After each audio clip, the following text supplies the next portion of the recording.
Good evening, Gearheads. Welcome to your Sunday night with Speed City.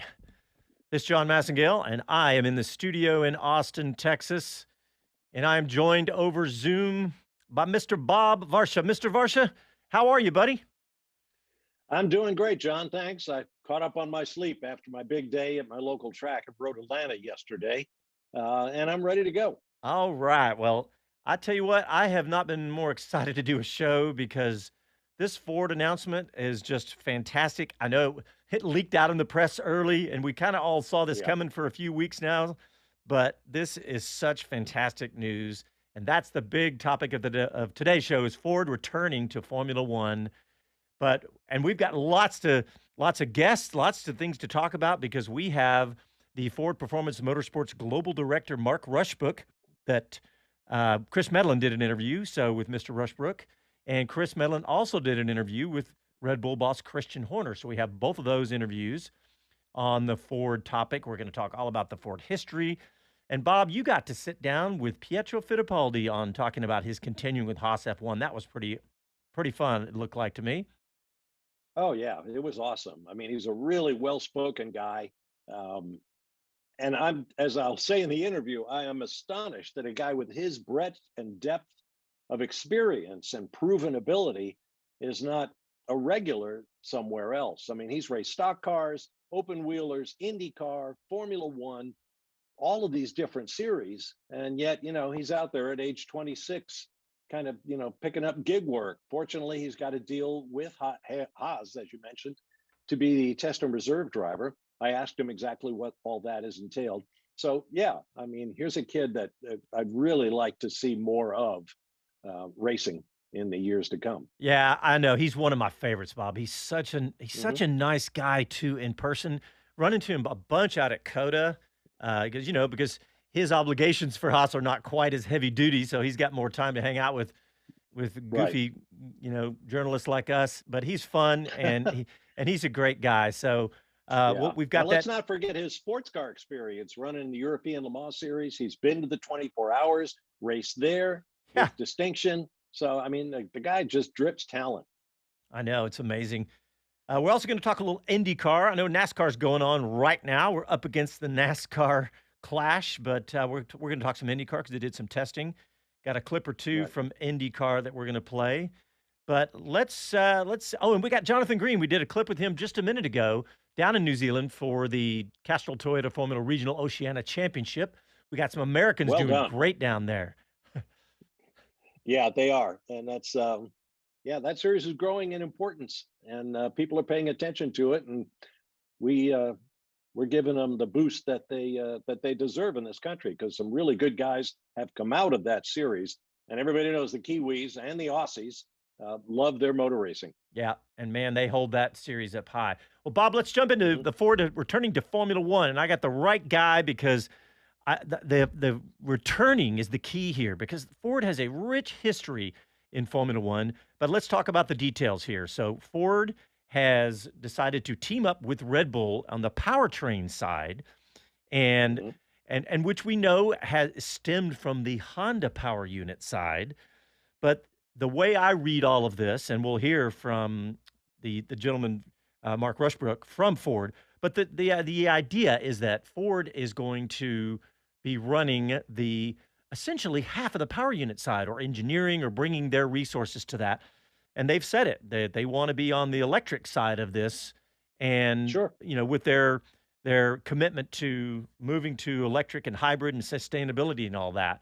So Yeah, that's the sustainable fuels is a big part of it too, I think. absolutely, yeah. I mean, and IndyCar was running some sustainable fuels in this test, and apparently going to be running this season as well. But this Ford deal was Hmm. so exciting. I mean, I now have visions of Ford versus GM, with Cadillac with Andretti, if that comes to fruition. So it's just And if you think Ferrari and Mercedes and Honda are going to sit by and let those two American giants come in here and dominate the show, you're kidding yourself. But one thing I need to point out, John, is that yeah, it's great Ford is coming, but in the context of six manufacturers, six big worldwide brands that have signed up to produce power units beginning in 2026. It's not just Ferrari and Renault and Mercedes anymore. You've got Ford in there. You've got Honda in there, and it's and you've got Audi coming. So, we're going from 3 to 6 in the number of different interpretations of the rules when it comes to power units and drive lines. And that's terribly exciting, I think. Yeah, no doubt about it. That is, I mean, there's so much going on right now. It's really stunning to just, it's hard to even keep up with everything that's happening in Formula One right now, particularly when it comes to the United States influence. And, again, you have to point back to Drive to Survive. But I want to go ahead and plug into this conversation the history of Formula One first before we hear from any of these interviews, because Bob, I mean, Ford's history, everything from the DFV engine back in the 60s to the 80s. I mean, tremendous history, don't they? Absolutely. I mean, there was a time when there were 2 power unit or engine builders on the grid. There were 2 Ferrari race cars.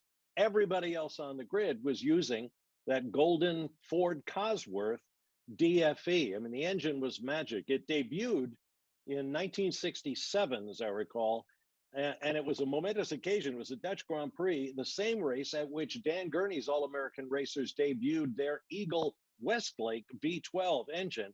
I think Gurney split the front row Lotus Cosworths of Jim Clark and Graham Hill.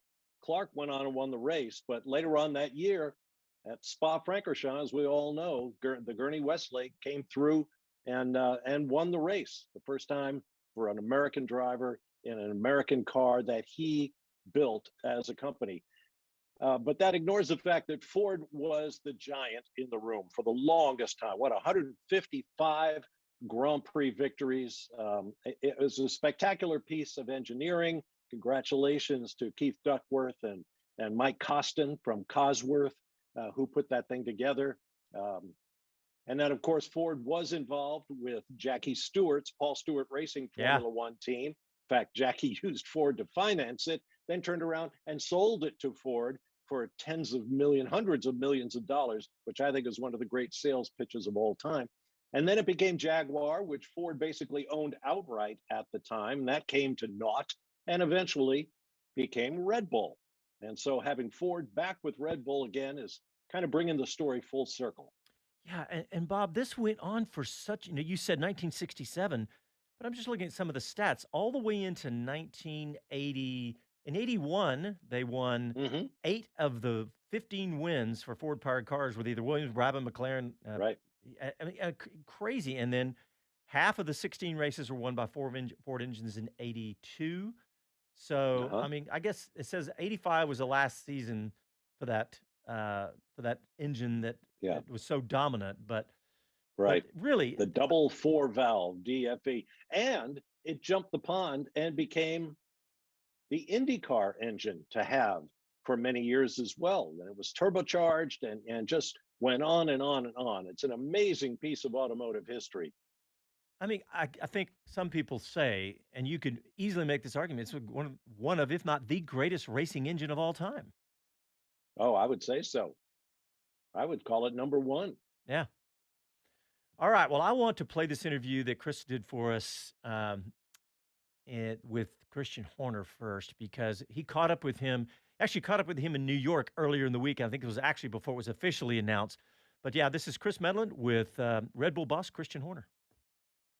So, Christian, we are sheltering from the freezing conditions outside in Manhattan at the Classic Car Club, and it's been a big day for Red Bull because not only have you launched your 2023 season here in New York City, but there's been the announcement that you'll be partnering with Ford on the powertrains from 2026 onwards. Just how big is that deal? That's huge news for us. I mean, it's a new chapter within our history for 2026. Of course, Red Bull Powertrains is a startup, created 18 months ago, and what we've done in a short space of time is phenomenal. And I think that strategically to enter into an agreement like this with Ford that gives us technical know-how, particularly on EV development and cell technology and software implementation with one of the biggest OEMs in the world, for us it's a great tie-up. And I think that it gives us confidence, going toe-to-toe with some of the other great manufacturers that have obviously committed to 2026. That we won't be missing short in any area. It's very impressive to think that the names you've been linked with over the last year, about talking to about partnerships, whatever. So if I can put it in one way, what did the Ford partnership give you that the Porsche one didn't? And that's two amazing brands to be talking about.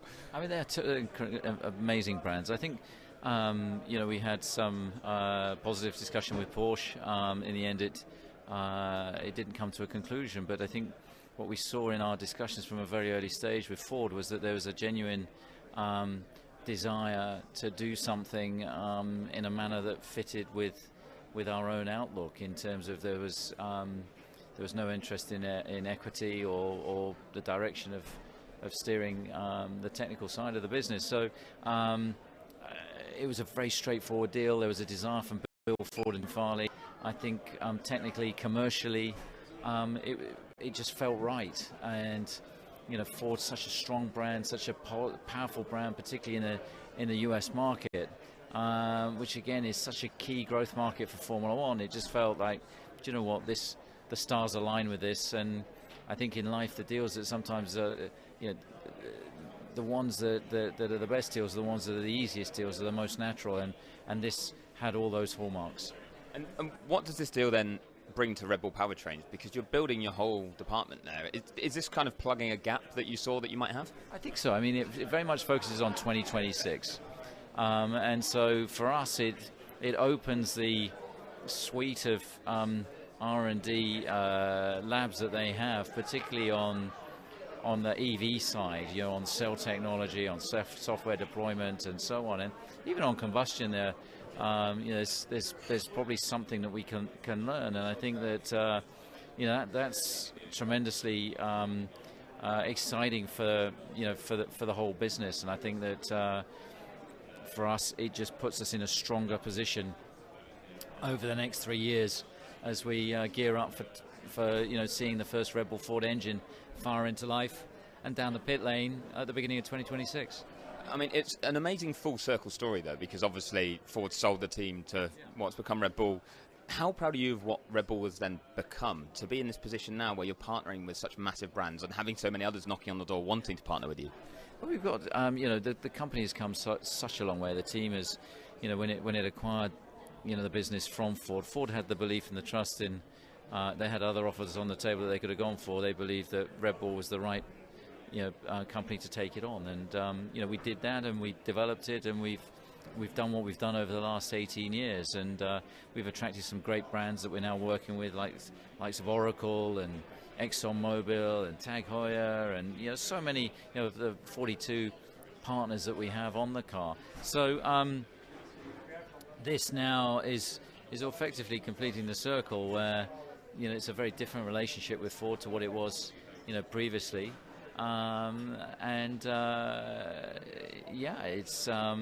It's exciting to think of the possibilities. They've come to us because of how they want to position their brand as well. They want to, be the challenger, to push the boundaries in the same way that we do. And there's no better way of doing that than to join forces with Red Bull. And what does it say, though, about the attractiveness as F1 as a whole? What does it say about the attractiveness of F1 as a whole as well right now? Because GM is showing interest in coming in. Like we've mentioned, some of the other partners, Audi are coming. Like, the sport, has it ever been stronger in your view? I don't think it's ever been stronger than it is today. And I think that, thinking back 3-4 years ago, it would have been unimaginable that the brands that are currently involved and looking to get involved, it just wouldn't have happened. And I think that all credit to the Liberty guys of turning the things around, and I think digital media and things like the Netflix series of this is a direct output of that strategy, because it's engaged the American public, and suddenly as a showcase to showcase your products, there's no better place in the world to do it than Formula One. Christian, thanks very much for your time. All right, thank you. Yeah, Bob, that's some interesting things. I was taking some notes here. Number one, this seems like a win-win for them, because Red Bull didn't want to give up control to Porsche, right? That was, to me, that was the biggest thing. But the reason I say the win-win, because he was talking about how it was such an easy, natural deal. Well, I think it's because of the way Ford wanted to do this, and I like the way they're doing this. They're not they're not just dipping a toe with a branding exercise, but they're also not diving in the deep end as a full blown works team. For example, they're Right. they're doing half of the power unit, the electric sign. I think this is it's got good risk versus reward potential for Ford. It's they're not going to be one of those giant flops. It doesn't feel like they would be if it wasn't a huge success because of the way they're going into it. But it seems like a win-win. What do you think?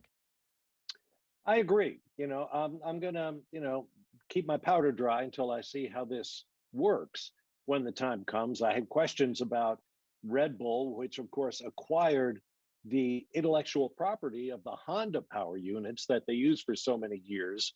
Honda is still building and maintaining those units. So, the idea of Honda leaving Formula One seems fairly bogus to me, but Honda is also coming back, as I mentioned, in 2026.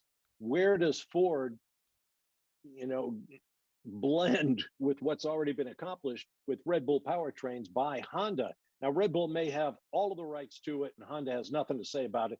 That's fine. That makes it an even bigger coup for Ford because they're going to go right to the limits of modern combustion technology combined with electric propulsion.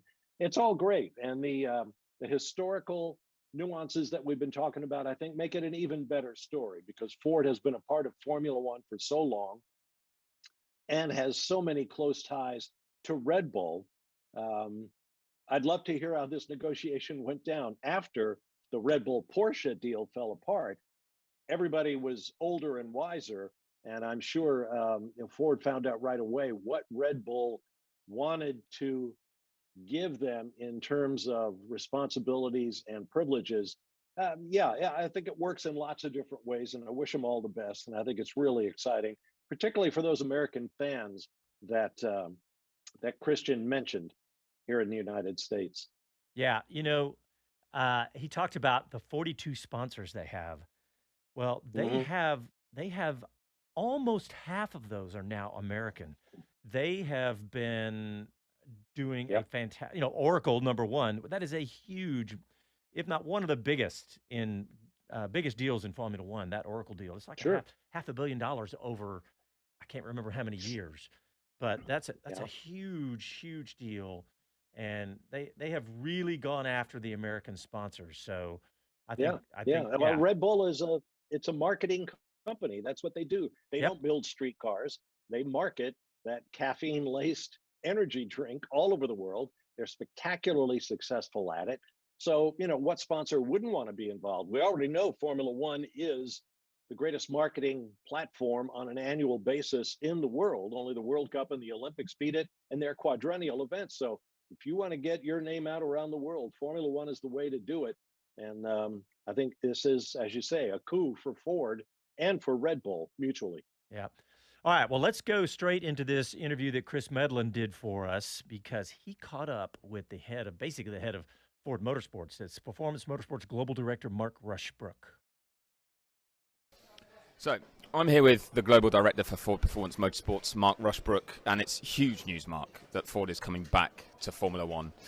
To announce it here as well in New York City, just how big a day is this in, I guess, Ford's motorsport history?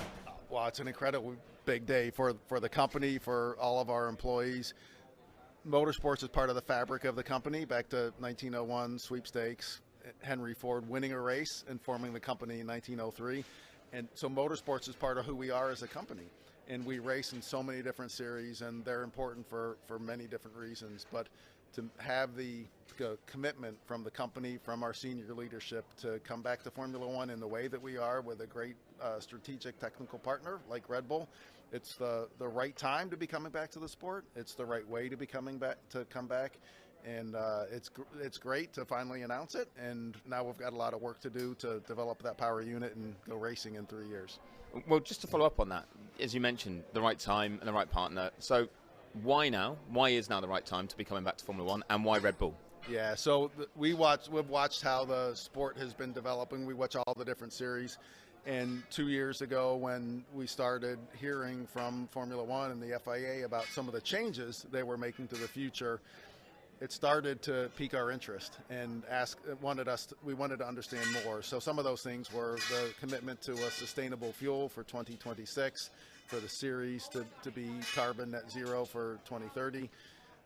And for the power unit, while still staying hybrid, there's an increased element of electrification in it. So it now gives us a more relevant technology transfer opportunity, two-way transfer, so we can bring everything that we're learning about full electric vehicles into the sport to contribute to the performance and the success, but also to learn, to get even better, and to bring that back for our road cars. So that's an important pillar in motorsports. We've got to have that technology connection. The other part, as we were watching the sport, is seeing how the sport was changing and growing. A great product of racing on track, but also with different digital elements like Drive to Survive, growing the fan base in a more diverse fan base. So now that gives us an opportunity to connect with more people or relevant future customers that we want to have. So at that point we said, okay, Formula One, we really need to give this even more consideration. It makes sense, but now how do we get in? There's limited ways, obviously, right? There's only 10 teams at this point. There's prospective teams coming in. So as we went through 2022, we talked to a lot of different teams. Some came to us. We went to some prospective teams coming to us with what they were trying to put together, really trying to make sure we had the right match. But out of all of those, when we talked to Red Bull, it was very clear from the very first discussion that what they wanted in a partner as they were embarking on their program independently for development of a power unit, and what we wanted in terms of what we could bring from a technology perspective with our resources, with our people, with our knowledge to complement what they already had. It was really good and interesting to them. It was really good and interesting to us.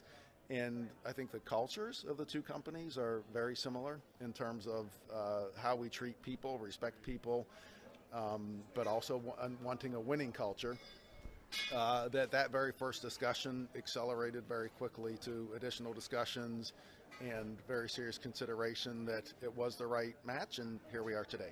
Yeah, and today we're here at the Classic Car Club in Manhattan, where they're already de-rigging, actually, if anyone can hear it around us. But obviously things won't take place here anymore. They're going to take place, I assume, maybe in Michigan, maybe it's going to be in Milton Keynes. Like, how is the setup going to look from 2026 in terms of where are your resources, where are your expertise going to be used? Yeah, so the foundation of the Red Bull racing team and Red Bull Ford powertrains is in Milton Keynes, and it's really good seeing on that campus the very focused effort, because to put the best race car on the track and to win, you've got to have the best total car with the power unit integrated as part of it. So that all needs to live together.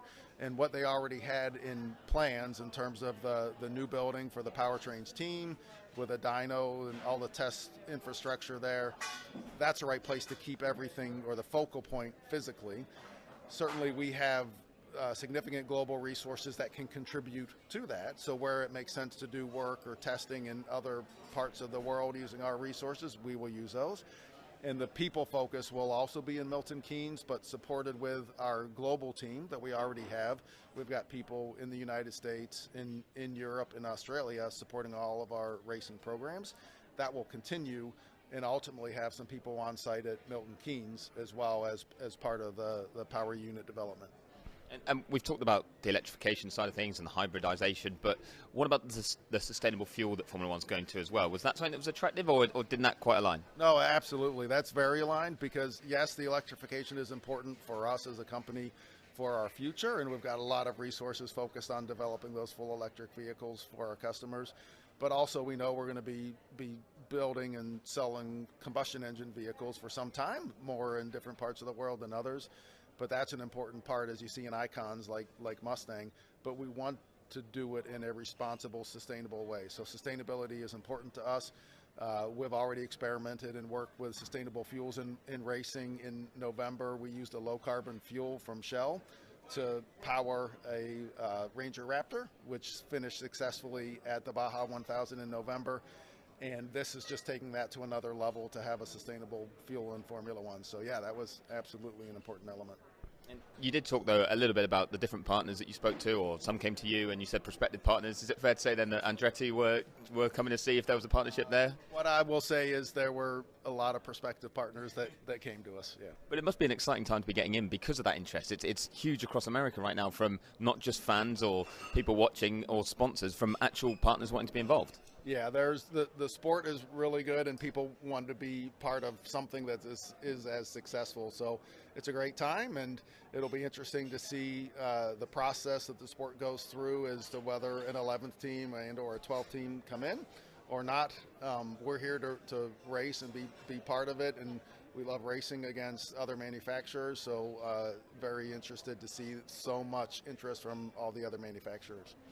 And you mentioned loving racing. Does this have any impact on any of the other Ford Motorsport kind of commitments? No, it does not. We've restructured in many ways the way that we're looking at racing and the way that we're using it, but we're definitely committed to our programs.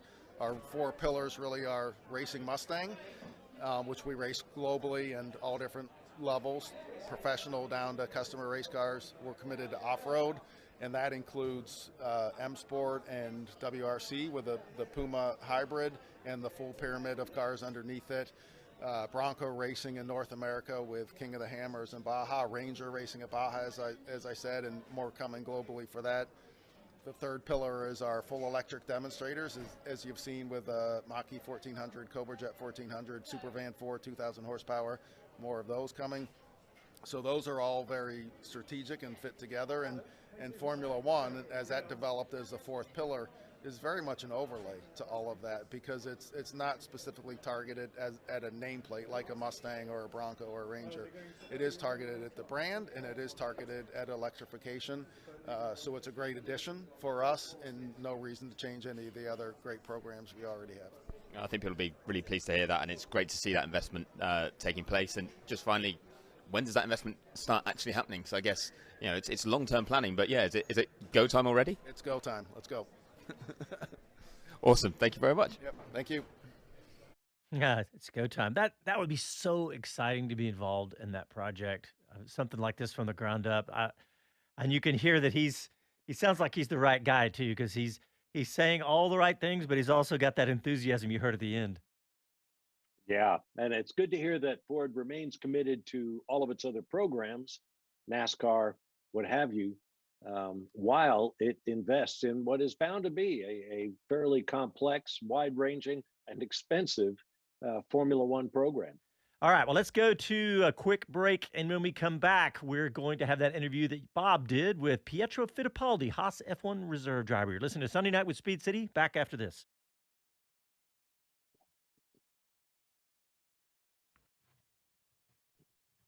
All right, we're still live on the stream, the YouTubes and the Facebooks. Man, I'm so excited about this Ford thing. And it's like I said to you at the beginning of the show, Bob, or before we went on, is like Ford versus GM. That's going to just be exciting. I know there's a lot more to it, but heck yeah. Yeah. Yeah, it's good times. All right, let's see what we got. Start of a new golden age in Formula One. Yep. Let's see if we got some folks on YouTube. Here we go. Kevin Kelly. I think he's had a Jameson or two. Yeah, he said that. He has lots of. He may have fallen asleep again by now. He has lots of emoticons going on. Funny. Joe from Oyster Bay is joining us as usual. Mike Bowles, he's a regular. Yep. All the usual suspects. All right, we're back from a quick break. Here we go.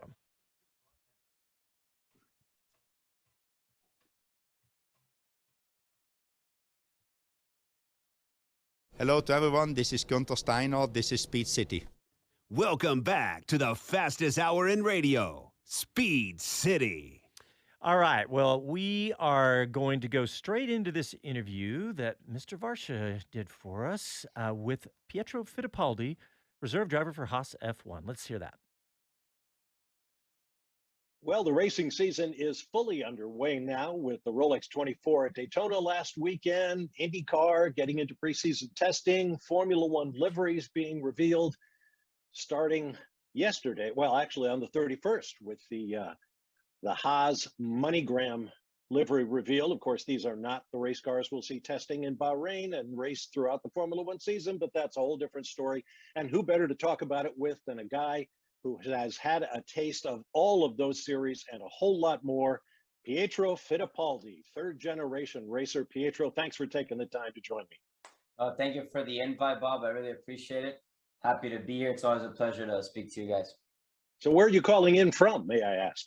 So I'm in North Carolina now, in Davidson. I just got back from the Daytona 24 hours, and my parents live over here. So came back to North Carolina, and I'll be going to the UK on Sunday to be there with Haas next week. Okay, I got to start with a really stupid question. In my experience of being around these guys, I know Nico Rosberg, and forgive me if my picture breaks up, Nico Rosberg was born in Germany, does not speak his father, K.K. Rosberg's native Finnish. Tom Blomqvist, who sat on pole for the Rolex 24, in which you participated, does not speak Swedish like his famous father, Stig Blomqvist. My question for you is, you were born in Miami. Do you speak Portuguese? Yes, I speak Portuguese fluently and Spanish as well, and a little bit of Italian. Bueno. A Renaissance man. Okay, let's get right into the Haas thing. Congratulations on re-signing as the test and reserve driver for the newly renamed MoneyGram Haas Formula One team. What do you think of that new livery? Well, I really like it. I want to see it in person. It always looks a little bit different in person. So I know we have a shakedown at some point next week, which I'll be attending. So it'll be interesting to see how the car looks in person. I'm not sure that they'll be releasing any images yet of the car after the shakedown. I know it'll be kind of like a filming day, but to be released later on, maybe in the February or March. But yeah, I think the car looks very nice, looks super aggressive, and let's hope it's fast on track as well. I'm not sure if this is a question you can answer, but in your opinion, what does that new MoneyGram sponsorship mean to this team? Is it a significant boost?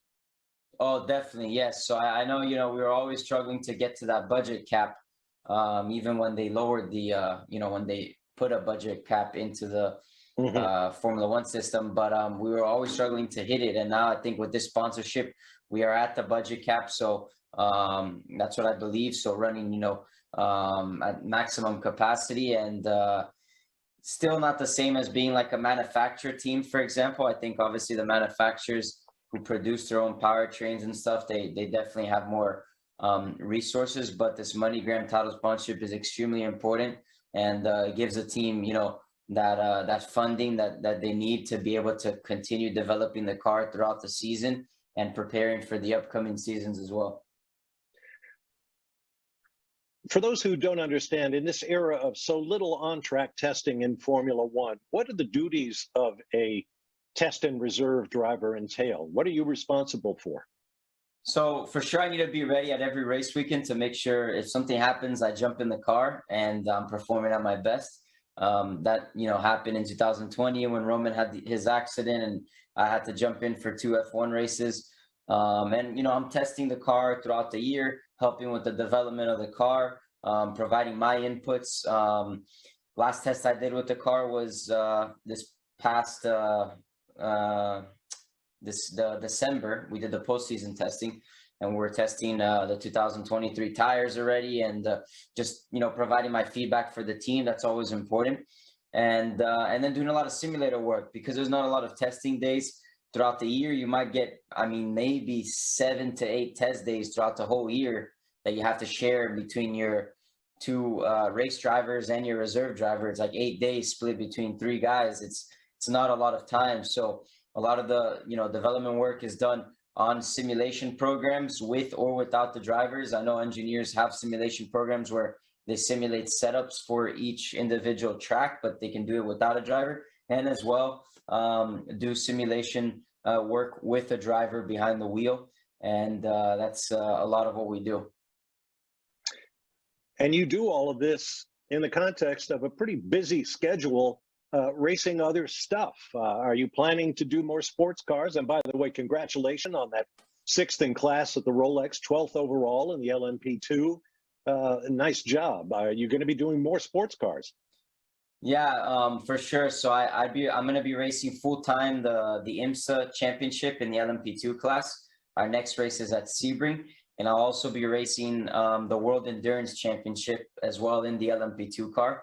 And coincidentally, our next race is also Sebring. So Sebring in March, we'll be having a double header. I'll be racing Friday, the World Endurance Championship. It'll be a 10-hour race. And then I sleep it off, and Saturday I'm back in the car and racing IMSA for a 12-hour race. So I've never done that before. That's going to be pretty interesting. And like jumping from one car to the other in between practices and qualifying and stuff, it's going to be I'm going to have to make sure I plan it extremely well. But I'm super happy to be doing sports car racing. I really love it. And I've been doing, very well with it starting last year. And then now, racing with Team Joda, who are the current champions, and as well Rickware Racing, who, the goal is to win the IMSA championship this year. We were looking good at Daytona, possibly fighting for a podium finish, but a couple hours to go, our brakes exploded, and we lost a couple laps. We were able to recover, but I think we had a shot to be fighting for the podium there at the end of Daytona. Welcome to endurance racing. Before we leave Haas, you mentioned Romain Grosjean's crash that forced you into the seat for 2 races. Were you in Bahrain when he went through the fence and exploded in flames and a legend was born? Yes, I was in Bahrain. We're all, watching at the garage, and obviously when the crash happened, when a Formula One car explodes, the impact has to be massive. So we knew it wasn't. It was a scary crash. We knew it was a massive impact just to be able to break the Formula One fuel cell and to cause that explosion. And we didn't know how he was at the time. But when we saw him get out of the car and, them getting him, the marshals being able to get him out of the car, the medical team pulling him out of the car and him running to the ambulance, we knew that he was well. But obviously in crashes like that, when you're having to breathe in so much smoke and there's fire and stuff, you never know what the after effects are.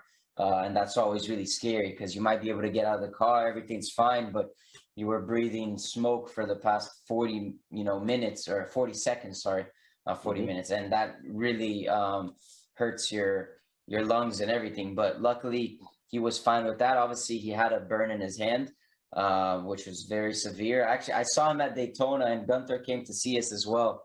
By coincidence, at Daytona, where our garage was, it was my garage. To the left of me, literally to the left, it was Romain Grosjean in his Lamborghini. And to the right of me was Esteban Gutierrez in the other LMP2 car. So it was the 3 Haas drivers at Daytona, one garage, like one next to each other. And then Gunther came to see us, and we had a chat, me, Gunther, and Roman. But yeah, when he had his accident there, it was definitely a scary time for the whole team. Gunther, of course, is Gunther Steiner, who's the team principal at MoneyGram Haas. What did it do to your head, if I can be so blunt, when you watched that crash and then the team said, okay, you're in next week? I mean, the race was the following weekend. What were you thinking when you saw the potential that was made obvious by Grosjean's crash? Obviously, the call came in on Monday morning. I woke up and Gunther sent me a message asking me to come to the track, and I wasn't sure what it was about. I had an idea, maybe I had something to do with Roman, or maybe I did something wrong that he wasn't happy about, but I wasn't sure. So I arrived at the track, arrived at the team hospitality, and Gunther was sitting there next to Stuart Morrison, who I think you might know is the team PR. Head of communications at Haas, and they had some papers in front of them, and I was like, Jesus, I must have done something really bad or something like that. But when we sat down, Gunther, looked at me and he said, Pietro, are you ready? And I said, for sure, I'm ready. And he said, no, Pietro, you have to say you're fucking born ready. And I said, okay, Gunther, I'm fucking born ready. And he said, great, you're going to be racing this weekend for us. So your first Formula One GP, you have to sign these papers here, and you're in the car. So that was the Monday following the accident, and Gunther told me, he had gone to the hospital to see Roman. They weren't allowing many people to go, but Gunther was able to go there, and he asked, he let Roman know that he was going to put me in the car, and Roman was very happy about that and super supportive. And then I did my first Formula One GP there at the the Bahrain GP, or the Sakir GP as they call it. And then my second Formula One race was the following weekend in Abu Dhabi. That's a pretty amazing story in itself, and not often talked about after that spectacular crash. Let's talk about the Formula One cars. Of course, they were new from the ground up last year. You spent time in them. They'll be refined, but not a revolution this year. How would you compare driving the 2022-23 version of a Formula One car compared with the one that came before? They're more difficult to drive, these new generation Formula One cars. They're heavier, the tires are heavier, the wheels are heavier. Everything in general with the car, it's heavier and stiffer. So you just you feel like you have to hustle the car a lot more. When, the car slides or understeers, everything happens a little bit slower. So when you go correct the car, it's much slower motions.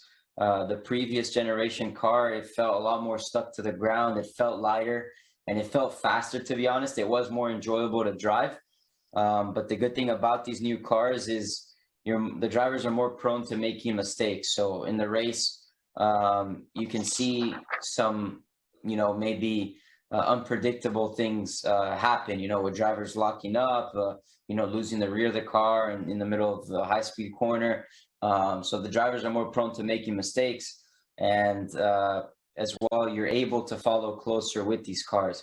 They're less wing aero dependent, much more dependent on the floor to create the downforce. So you're able to follow cars a lot closer, and that in general makes the racing better. One of our listeners, Drew, has submitted a two-part question. One part is, will you race at Sebring? And you've already told us yes, both in the 10-hour World Endurance race and the 12-hour WeatherTech Series race. Good luck to you with that. His other question, though, is what kind of overlap, if any, is there between the technical teams in Formula One and NASCAR? You mean with Haas or is with that Haas? Yes. No, I think that there isn't much of overlap because they're so different, the cars, and the regulations are so different. And the Haas team, they have an office here next to where I live in Canapolis, where they have the NASCAR shop and then the Formula One shop. But I'd say most of the engineers and most of the mechanics, they're all based either in the UK or in Italy for Haas. So here in the Haas F1 shop here, it's more like an administrative office. But I think it's difficult for, the F1 engineers to have like an overlap with the NASCAR engineers, just because it's so different, it's two different series. And once the season starts, for example, it's even hard for those guys to communicate because they're so busy. I mean, it's nonstop, both in NASCAR and in Formula One. Okay, I know you've got to go, but I have one final question. What are your thoughts on Michael Andretti's effort to start a Formula One team from scratch? I think it's great. I would love to see, Andretti and another team in Formula One. As a driver, when you have another team in Formula One, it's another opportunity to be able to race in Formula One. You open more doors. You go from 20 cars to 22 cars, and it's more chance for young drivers to make it into F1. And personally, I think it would be great if they were able to do it. To be able to race in Formula One and have a team in F1. Obviously, I think some of the teams, have concerns of, and I see what the teams are saying. They have concerns and kind of making sure that every new entry that comes in will provide, benefits for all the teams that have been there for many years. So I see how, some teams are a bit cautious and stuff with new entrants trying to come in, but I'm sure I think Andretti would be a great addition. All right. It's been great talking with you, Pietro. I know you have to get to a team meeting. I really appreciate you taking the time. Good luck this season and into the future. We'll see you at Sebring. Thank you so much. I appreciate the time. Thank you, Bob. Cheers. Good job, Mr. Varsha, as usual. He's such a nice guy. But hey, we're going to go straight to break. Yeah. And when we come back, we'll talk a little IndyCar testing. Hear from John Green down in New Zealand. You're listening to Sunday Night with Speed City. Back after this.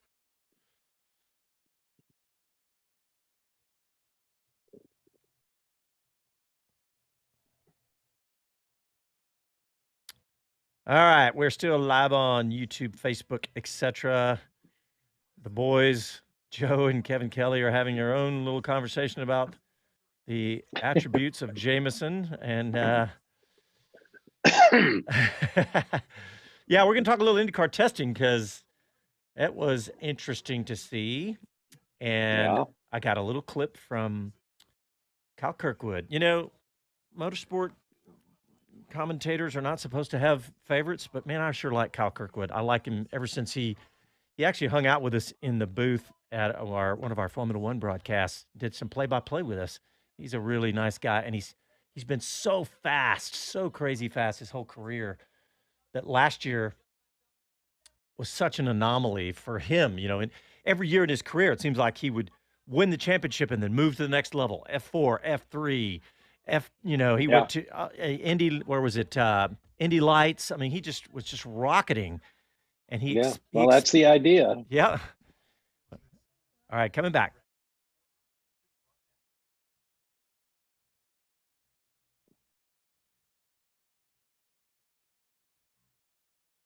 Hey, this is Kurt Busch. You're listening to Speed City Radio. Welcome back to the fastest hour in radio, Speed City. That little Kurt Busch bumper was from about 2013 when he drove his NASCAR at COTA, believe it or not.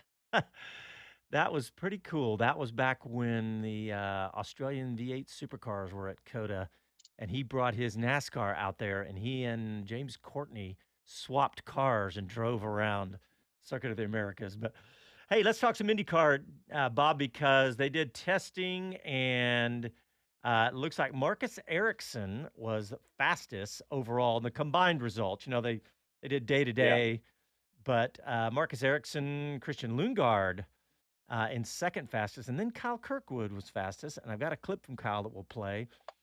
But, you know, some of the usual suspects at the top of the timesheets, no big surprises there, just looking all the way down. One of my favorites, Connor Daly, unfortunately was towards the bottom, second from the bottom. He's down there with the rookies. Come on, Connor, what are you doing, buddy? But I know it's just testing.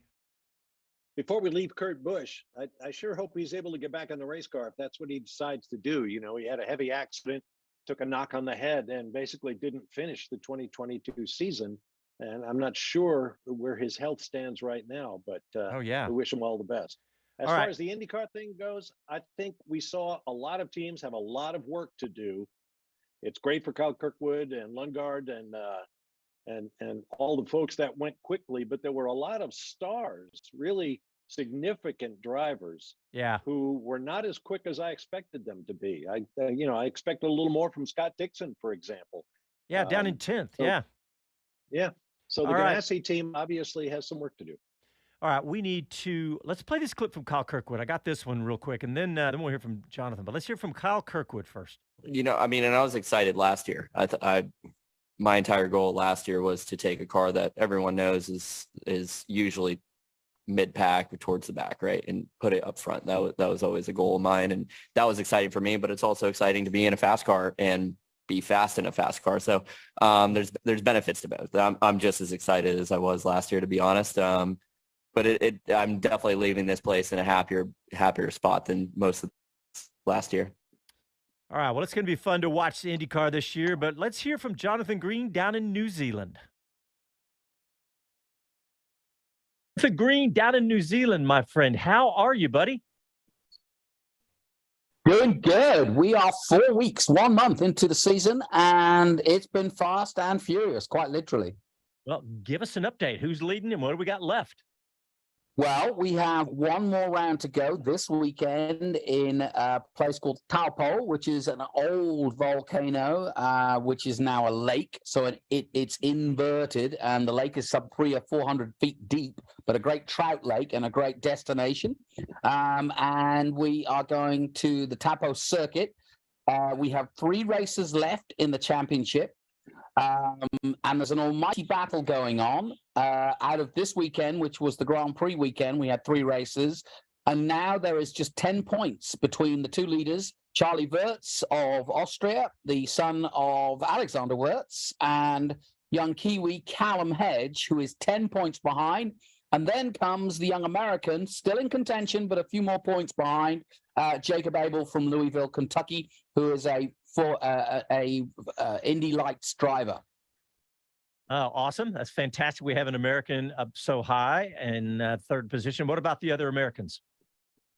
The other Americans are doing good. Ryan Sheehan is in the top 10. Given that this is his rookie year, he's done a really good job. No real big mistakes. Morales, who I know you've had on the show, he won a race at the beginning of the season, but has been running pretty much midfield throughout. But he's going to get some big super license points. He's still in the top 6. And then Chloe Chambers, of course, again, another rookie. Excuse me, who's doing well, not changing the world particularly, getting ready for the next W Series if it happens. She's already got a signed contract with Jenna Racing again. So, yeah, just learning and making her way. What about the New Zealand Grand Prix? That's always a prestigious thing. The names of the winners, if you go back in history, is pretty amazing. Yeah, I mean, it's an event that goes back to 1950, and the likes of Sterling Moss, Graham Hill, John Surtees all won it. And it really is, certainly in New Zealand terms, this was the 67th running. And if you know your Grand Prix, there's only 2 races outside of Formula One that are allowed to be called Grand Prix, and that is Macau and the New Zealand Grand Prix. So very prestigious. It was actually won by a young Dutchman, 17-year-old Lauren van Hopen, who just arrived this week, wasn't expecting to be in the Grand Prix, but decided to come over and really stole the show. There were 2 new entries. Louis Foster, who's also the Indy Pro 2000 champion. He's an Englishman, and he'll be in Indy Lights or Indy Next, as they're calling it, this season, but a really good driver from England. And then this Lauren van Hopen, who is a 17-year-old Dutchman, and he is the protege and mentored by Nick de Vries. Hey, I want to step back to Jacob Abel. You know, he's running 3rd. He's an American, and he's been through USF4, and he was in the Indy Next in the old Indy Lights, and finished 8th last year, right? But I'm on keep an eye on him because, I mean, running 3rd right now, he could still win it, couldn't he? Yes, he could. And what I've learned in the Toyota Racing Series, 1 DNF is all it takes. You get 25 points for a win. It's a reverse top 8 for race 2. So if you win the first race, you're going to start 8th for the second race, which isn't easy. And then the longer feature race is the 3rd race of the day.